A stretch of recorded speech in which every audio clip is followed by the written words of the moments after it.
Mga dating caregivers sa Canada noon, nasa na sila ngayon? Kwentuhan tayo. Ganito kasi yan.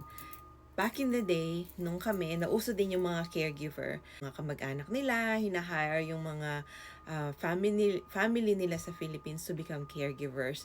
And then, they become immigrants. Of course, we all have our families now. Yung isa, she has 3 kids. And she's working in an assisted living. Yung isa niya works in a oil and gas company.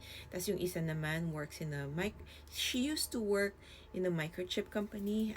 I'm not sure what she does now. But tapos yung iba ko pang mga friends, one of them owns a Mr. Sub before and New York Fries. You know, New York Fries is like they sell different kinds of fries and hot dogs.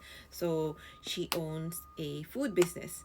Tapos yung isa naman, she decided to go to the US kasi if you become a Canadian citizen, you are free to go in and out of the US with just using your passport. You don't need a visa anymore.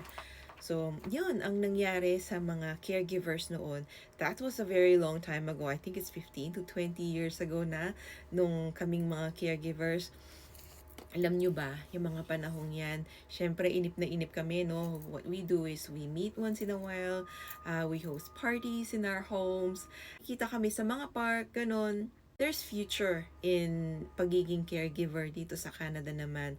Kung ayaw mong maging caregiver forever, that's okay too. You can do something else. Kasi kapag naging PR ka na, you can do whatever job you want.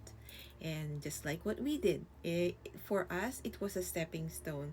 For others, they really like taking care of kids. And today, they are still taking care of kids kahit mga PR na sila.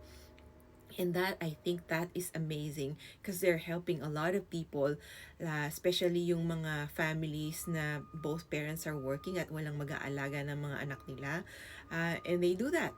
Not too sure, guys, kung ano yung mga rules sa bagong pilot program ng Canada ngayon about childcare. Mas maganda siguro, check out my video. I hope this kwento helped and I hope that you have a beautiful day.